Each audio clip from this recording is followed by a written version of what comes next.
We're talking about games in the Meadowlands this week. The shiny star on the helmet's coming up east. Doesn't know if they can, get into the playoffs. They're going to need some help from the Philadelphia Eagles at that night. But who's winning that game between the Giants and the Cowboys?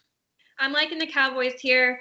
Daniel Jones is banged up, and I like the Red Rocket taking the Cowboys to win the NFC East. So let's go Cowboys. I mean, it's been a really rough season for them, but they can come out on top at the end somehow, some way, and I like them a lot more than Kyle hates the gin. By the way, the Ginger Ninja is not really going to be. Is it a primetime game there, Kyle? Like, what are we looking at? It is a big game, and that's scary. And it's Mike McCarthy coaching a big game. I can't believe I'm saying it, and I do hate Andy Dalton. Like I said, I would leave him stranded on the side of the road with children in his car, ice, snow. I would leave him. I would leave him there for good and never tell anyone he's there. But unfortunately, I am with you this week. I got to take the Cowboys because the Giants might be even more pathetic than the Cowboys. Yeah. Now, I see the next one that you have here, Kelsey, which I'm in complete 100% agreement. And I even had to put in my 2 cents on a write-up with Lee Martin on one of her collaboration plays. I really like this game. Packers and the Bears. Which way are you going in this game? Because I already know where I'm going, and I like this game a lot.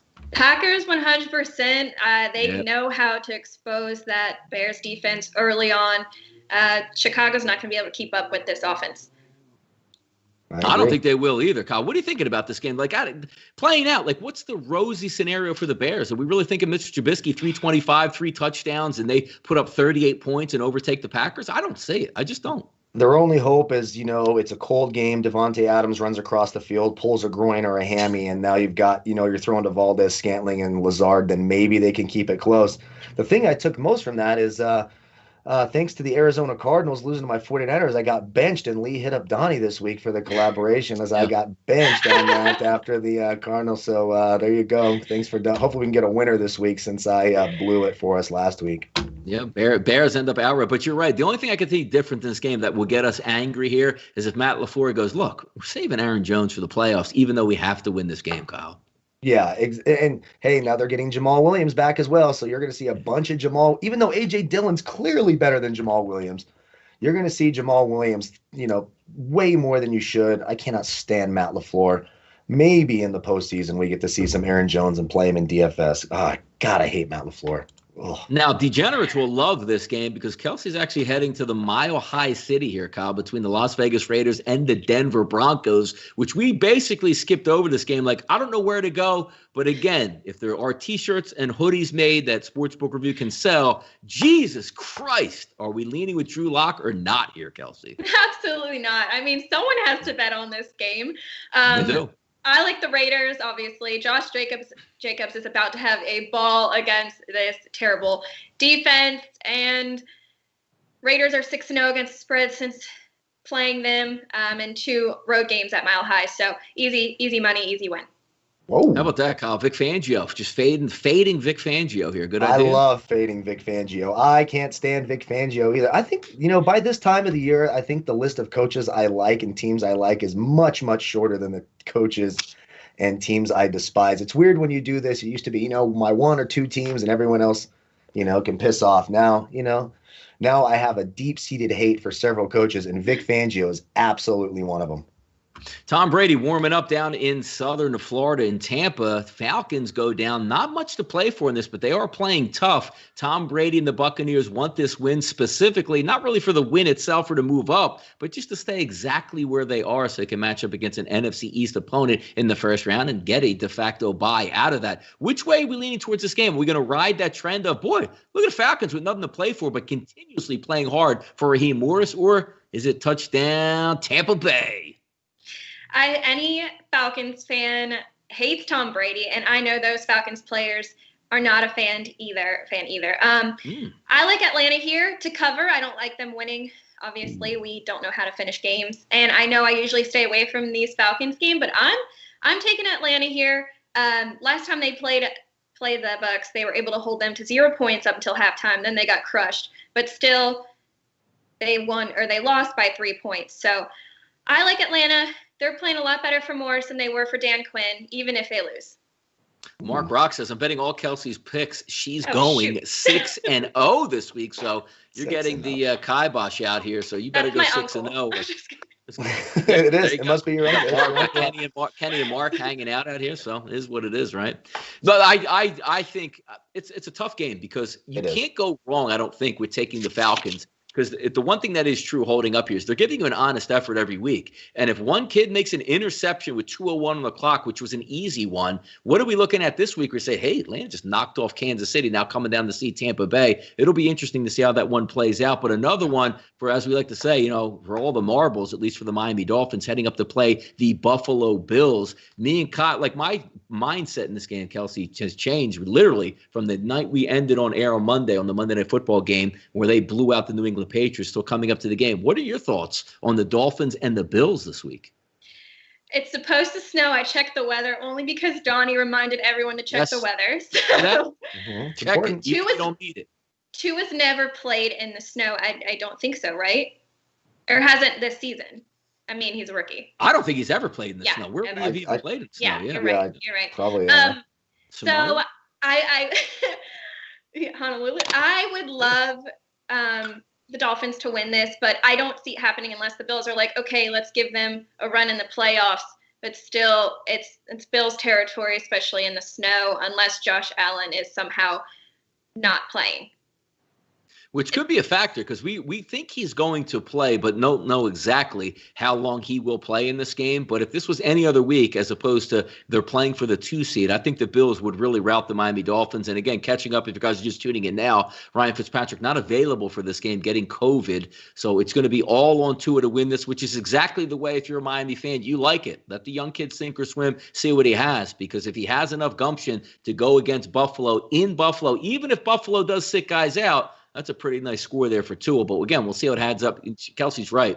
Kids from South Beach, we see it with Miami all the time. They go up after October to play Boston College, Pitt, and they say, hey, it's 40 degrees out. And they're like, oh, my God, I don't know if I can even go out on the field to play. Not so much with the pros, but you get the gist of it. You're practicing in 80 degrees. You're showing up playing in 30 in snow. It always makes a big difference in these games. Let's take a look at the last game that we have listed here. The Saints and the Panthers. Easy victory on the road. Saints chance to clinch that top seed if somehow Maserati Mitch pulls off a victory over the Green Bay Packers. What are we looking at between the Saints and the Panthers in this game, Kelsey? I like the Saints here. Carolina's been so up and down this season, and I don't think they're going to be able to hold the Saints on the run. So I trust the Saints. I took them at 6.5. So, yep. That's good. I think keep it under 7 points there, Kyle, because I think we think the same on this game. I'm not really looking for a pathway to take the Carolina Panthers game at all. I think New Orleans can control the game from opening, kickoff all the way through. But the only issue that we were worried about is if one of the other games gets out of hand, New Orleans is up 7 points late in the game.